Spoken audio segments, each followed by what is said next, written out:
श्री शिवाय नमस्तुभ्यम। सभी भाइयों को श्री शिवाय नमस्तुभ्यम। हर हर महादेव। ओम नमः शिवाय। राम राम सीताराम। राधे राधे। नमस्कार।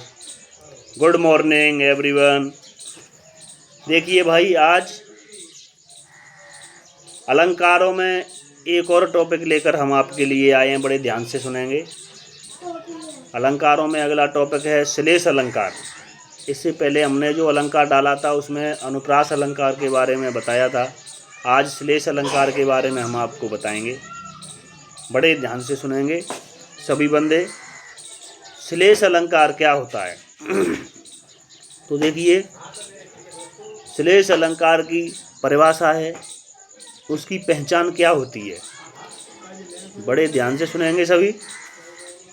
काव्य में जहाँ एक ही शब्द के एक से अधिक अर्थ होकर चमत्कार की अनुभूति होती है।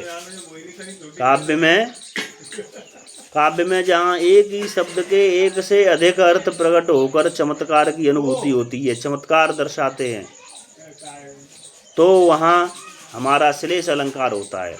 मतलब काव्य में शब्द एक ही होता है, लेकिन उस एक शब्द के एक से अनेक अर्थ प्रकट होते हैं, उस जगह पर हमारा श्लेष अलंकार हो जाता है।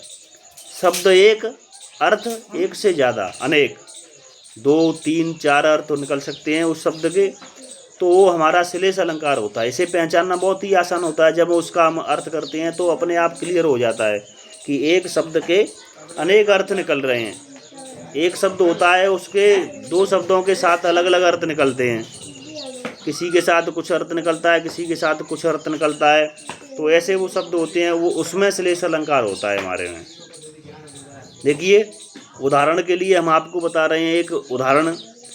बलिहारी नृप कूप की, बलिहारी नृप कूप की, गुण बिन बूंदन दे। बलिहारी नृप कूप की, नृप माने राजा। बलिहारी नृप कूप की, गुण बिन बूंदन दे। बलिहारी है नृप की और कूप की, जो गुण के बगैर बूंद भी नहीं देते। तो देखिए, इसका अर्थ हम करेंगे तो 2 अर्थ निकलेंगे। बलिहारी नृप की और कूप की, मैं उस नृप की, राजा की, और कुएं की बलिहारी हूँ, जो गुण के बिना एक बूंद भी नहीं देता। तो देखिए, जब राजा के लिए गुण शब्द है, हमारा गुण शब्द, इसमें श्लेष अलंकार है। गुण जो शब्द है उसमें हमारा श्लेष अलंकार है। तो जब राजा के लिए गुण का अर्थ लगाया जाएगा तो गुण विशिष्टता के अर्थ में उसका प्रयोग किया जाएगा। किसी व्यक्ति में विशिष्ट गुण होते हैं तो राजा उसे भाव देता है, आदर देता है। और यदि इसे कूप, कुएं के लिए लगाया जाएगा गुण शब्द को, तो यहाँ गुण शब्द का अर्थ रस्सी हो जाएगा। कुआं बिना रस्सी के पानी नहीं देता। कुएं से यदि पानी हमें निकालना है तो रस्सी और उसके बांधने के लिए बाल्टी या लोटा चाहिए, जब ही कुआं हमें पानी देगा। तो यहाँ जो गुण शब्द है उसके 2 अर्थ निकलते हैं। राजा के लिए विशिष्ट गुण, विशिष्टता या सम्मान देने के लिए राजा उसी व्यक्ति को सम्मान देगा जिसमें विशिष्ट गुण होंगे। जो गुणी व्यक्ति होगा राजा उसी को सम्मान देता है। तो ये अर्थ हो जाएगा। दूसरा अर्थ गुण का हो जाता है रस्सी, और रस्सी वो कूप के अर्थ में आता है। कुआं, कूप माने कुआं, तो कुआं के अर्थ में रस्सी का प्रयोग किया जाता है गुण शब्द का। तो इस प्रकार यहाँ इसमें श्लेष अलंकार है हमारा। दूसरा उदाहरण एक और देखिए। पानी गए न रहीमन पानी राखिए, बिन पानी सब सून, पानी गए न उबरे मोती मानुष चून। तो यहाँ जो रहीमन जी का दोहा है, रहीमन दास जी का दोहा है। तो रहीमन दास जी कहते हैं कि रहीमन पानी राखिए, बिन पानी सब सून, पानी गए न उबरे मोती मानुष चून।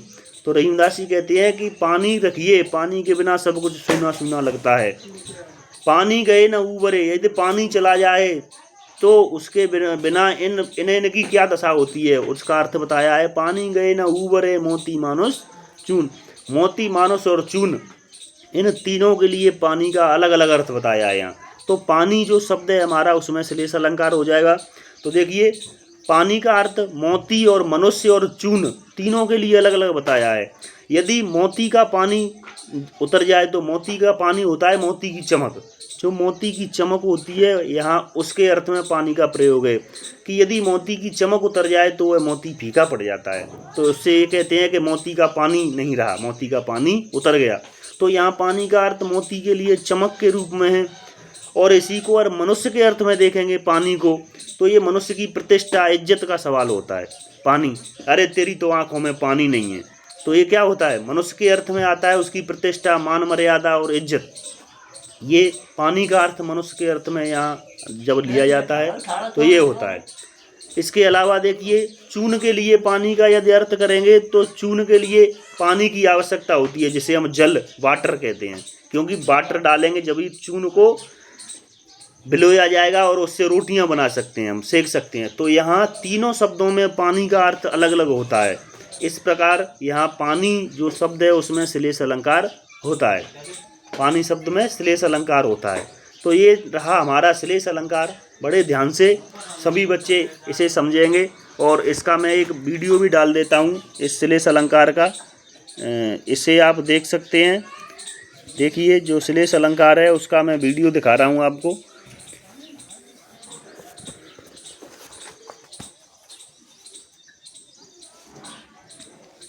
ये श्लेष अलंकार की परिभाषा दी गई है, उदाहरण हैं दोनों, और उदाहरणों के बारे में इसमें सब कुछ समझाया है मैंने, जो अपनी कॉपी पर लिखकर पहले इसे समझाने की कोशिश की है बच्चों को, फिर इसका वीडियो बनाया है। तो बड़े इत्मीनान से आप इसे लिख भी सकते हैं, उतार भी सकते हैं, इसका स्क्रीनशॉट भी ले सकते हैं।